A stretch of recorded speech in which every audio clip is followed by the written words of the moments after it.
I mean, because it's been 20 years since we were actually, actively playing together as a band, and at the end of the day, it was a very miserable separation for me. I mean, they fired me. Ozzy Osbourne's life was anything but ordinary. From the moment he stepped into the spotlight, chaos seemed to follow, or maybe he created it. Dubbed the Prince of Darkness, he built a legacy that blurred the line between legend and infamy. But what truly happened behind the scenes of his wildest years? What secrets did he take with him? And what stories are only now coming to light? This is Osbourne's most shocking scandals and secrets revealed, and what you're about to hear might just change how you see him forever. The animal incidents that shocked the world. Ozzy Osbourne's reputation for chaos didn't begin with music. It started with jaw-dropping moments that blurred the line between stunt and sickness. One of the most infamous incidents came in 1982 during a live concert when a fan threw what looked like a rubber bat onto the stage. Without hesitation, Ozzy picked it up and bit off its head. Seated by his infamy.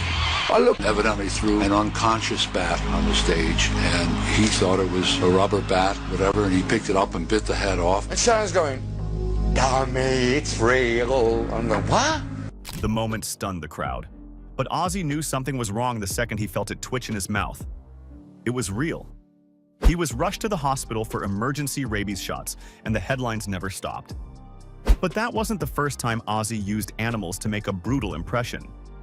A year earlier, during a meeting with CBS Records executives, he pulled a stunt that even Sharon Osbourne said nearly destroyed his career. He brought 2 doves as a symbol of peace. But when the meeting dragged on, Ozzy lost patience. Instead of releasing the doves, he bit the head off one and spat it at a publicist, right there in the boardroom. The record label was horrified. Legal threatened to bury him if he ever tried anything like it again. With that was, I've been in the record industry now for 14 years, so I thought, well, the original plan was to go into the convention and just had 2 doves in my pocket. And I thought, well, what the hell?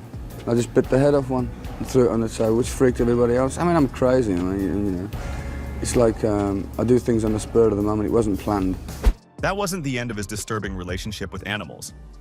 In a deeply unsettling confession, Ozzy once admitted that while under the influence, he had slain all 17 of his family's cats, claiming he went mad and shot them in an illegal substance-fueled breakdown. He was later found under a piano, wearing a white suit with a knife in one hand and a shotgun in the other. But what happened when that wildness turned violent, not toward animals, but toward the people he loved most? Violence, addiction, and the Sharon incident. Behind Ozzy Osbourne's public persona was a darker, more terrifying reality, one that nearly destroyed his family. In 1989, during an illegal substance and alcohol-fueled blackout, Ozzy committed one of the most disturbing acts of his life. In a calm, chilling voice, he told his wife Sharon, "We've come to a decision. You've got to die."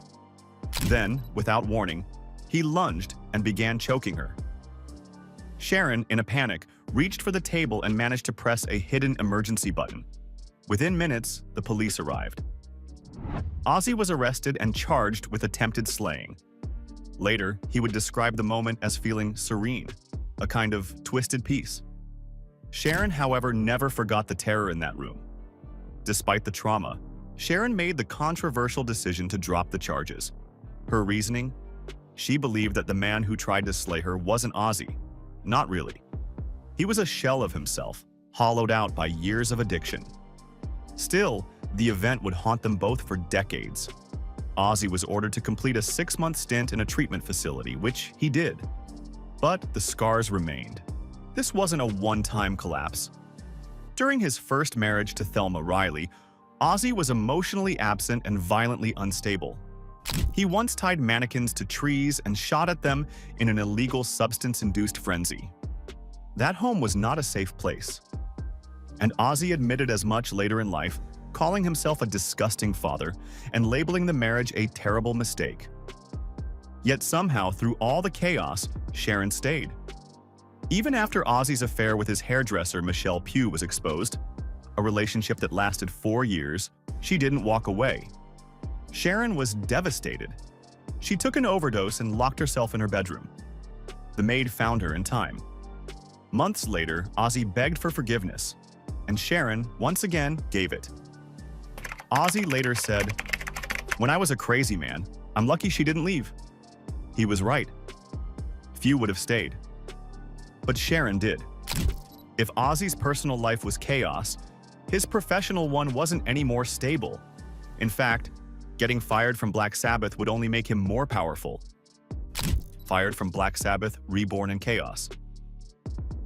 By 1979, Ozzy Osbourne had burned every bridge inside Black Sabbath. His illegal substance use had become so extreme that rehearsals were impossible, trust was gone, and the band was falling apart. Tony Iommi, the band's guitarist and longtime creative partner, finally had enough.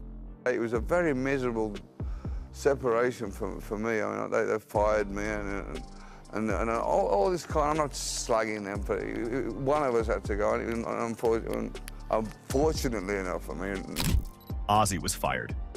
For most musicians, being tossed from the band you helped build would be the end. But for Ozzy, it was the beginning of something far more chaotic and successful. Initially, he spiraled.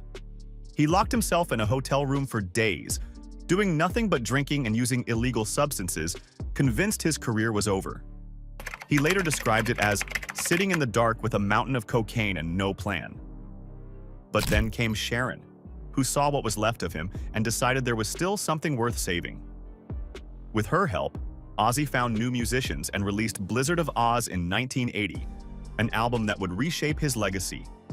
Crazy Train, Mr. Crowley, and Suicide Solution didn't just cement his solo career, they turned him into a global icon. Then, just as everything was rising again, tragedy struck. In 1982, his gifted guitarist Randy Rhoads was slain in a plane crash while on tour. Ozzy watched the wreckage from a field nearby and later said that moment never left him. He wanted to quit. He told Sharon he couldn't do it anymore, but she pushed him to keep going, to honor Randy, not abandon him. But not everything in his career was dark. In fact, Ozzy masterminded one of heavy metal's most legendary festivals and gave birth to a pop culture empire. Ozzfest and the reality TV revolution.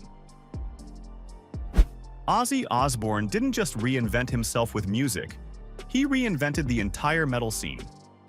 In 1996, with Sharon by his side, he launched Ozzfest, a touring metal festival that would change everything. More than just a concert series, it became a proving ground for a new generation of bands. Slipknot, Linkin Park, System of a Down, Mötley Crüe, and more all made massive strides thanks to Ozzfest stages. Behind the scenes, it was chaos. Sharon once said Ozzfest was like a circus with no ringmaster, wild, unpredictable, and impossible to control. But somehow it worked. It wasn't just a festival, it was a movement. Each night was raw energy, where legends were born and careers exploded. And Ozzy? He thrived in the madness, proving again and again that he wasn't just a relic, he was a force. Then came another transformation, this time on television. In 2002, MTV launched The Osbournes, a reality show that pulled back the curtain on their bizarre, profanity-filled household.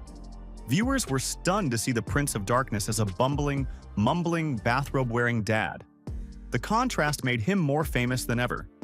But it came at a cost. The cameras were always on. Ozzy later revealed that he had begged for a safe room, a private space where he could retreat, decompress, and just be human. Even that room, he discovered, was wired with cameras.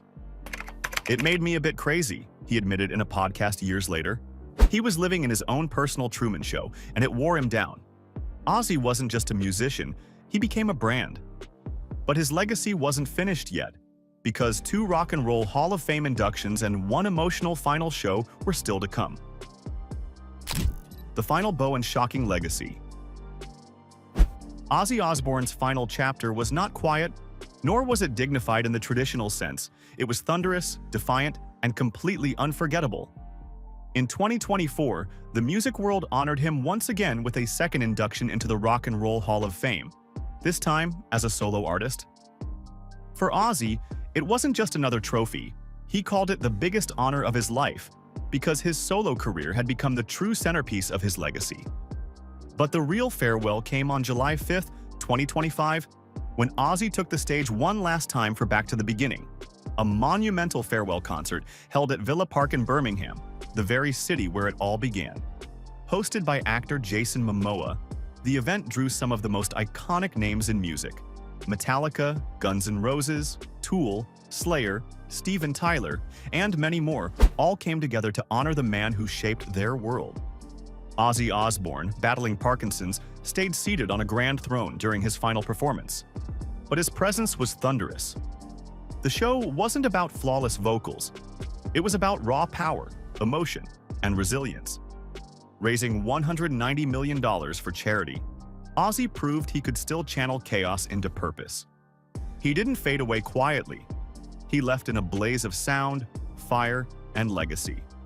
His life was a wild, tragic, and brilliant ride that still leaves fans wondering, was it genius or madness?